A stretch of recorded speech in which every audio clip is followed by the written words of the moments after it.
ભાવનગર જિલ્લામાં વ્યાજખોરોના ત્રાસથી એક નિર્દોષ વ્યક્તિએ જીવ ગુમાવ્યો છે। જેસર તાલુકાના ઉગલવાણ ગામના જયંતિભાઈ ચાવડા નામના શખ્સે એસિડ પીને પોતાનું જીવન ટૂંકાવ્યું છે। જો કે આ બનાવમાં ખૂટવડા પોલીસ સામે પણ આક્ષેપો થયા છે।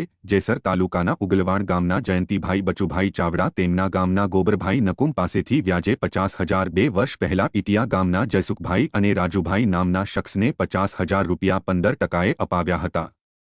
મૂળ રકમ ચૂકવ્યા બાદ વ્યાજખોર ગોબરભાઈ નકુમએ વચ્ચે રહેલા જયંતિભાઈ ચાવડાને માનસિક શારીરિક ત્રાસ આપ્યો અને ભર બજારમાં અપમાનિત કરવા, ગાળો આપી અને વાડીએ લઈ જઈને ગોંધી રાખી પૈસા વસૂલવાની કોશિશ બાદ જયંતિભાઈએ એસિડ પીને પોતાનું જીવન ટૂંકાવ્યું હતું। જો કે આ બાબતની ઓડિયો ક્લિપ પણ વાયરલ થઈ હોવાનું જાણવા મળી રહ્યું છે।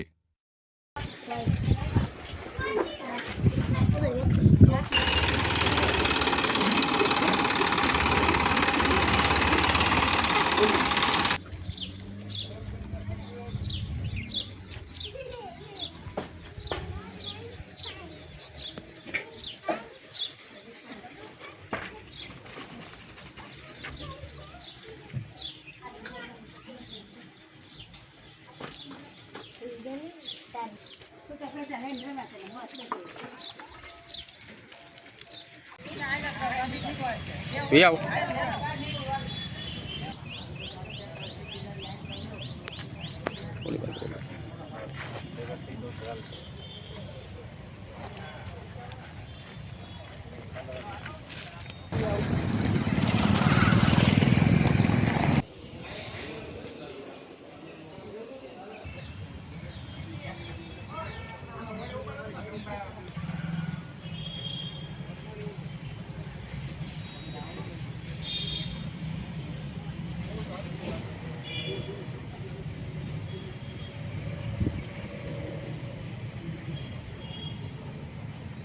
મારું નામ નરેશભાઈ વલ્લભભાઈ ચાવડા।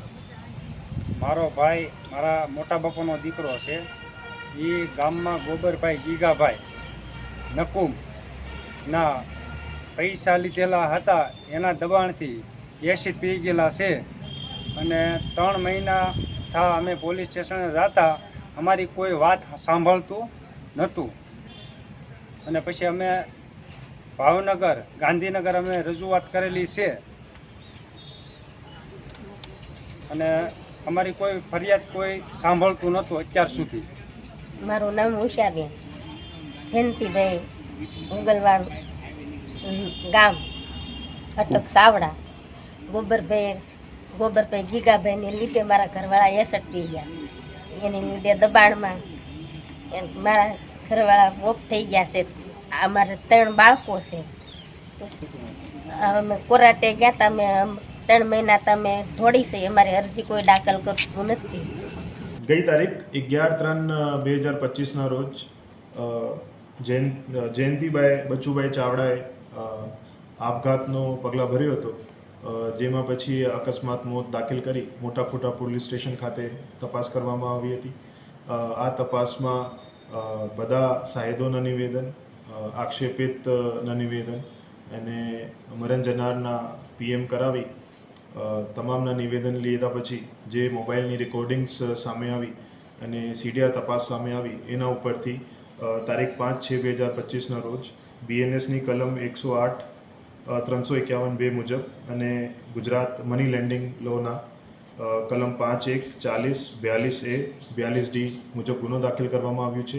જેમાં આરોપી ગોબરભાઈ ગીગાભાઈ નકુમ રહે ઉગલવાન મોટાખુટોડા પોલીસ સ્ટેશન વિસ્તારનો છે। આમાં હકીકત જે સામે આવી છે કે આરોપી પોતાના ગામના વિસ્તારમાં અને આજુબાજુના ગામના લોકોને મોટા વ્યાજે રકમ આપતા હતા, જેના લીધે મરણ જનાર જયંતિભાઈએ એમના મામાના દીકરા જયસુખભાઈ ભીખાભાઈને પણ 50,000 રૂપિયા 2 વર્ષ પહેલાં અપાવેલા હતા, જે રકમ પરત આપવાની બાકી હતી, જેની ઉઘરાણી એ મરણ જનાર પાસે આરોપીએ કરતા હતા। સાથે સાથે મરણ જનારે અલગ અલગ ફાઇનાન્સ કંપની દાખલા તરીકે L&T ફાઇનાન્સ પાસેથી પણ 1,10,000 જેવું લોન ઉપર રકમ લીધેલી હતી અને પોતે આર્થિક સંકળામણમાં સંકળાયેલા હતા।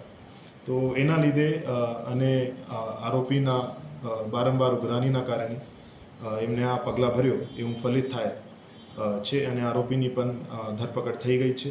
એમાં આગળની તપાસ ચાલુ છે.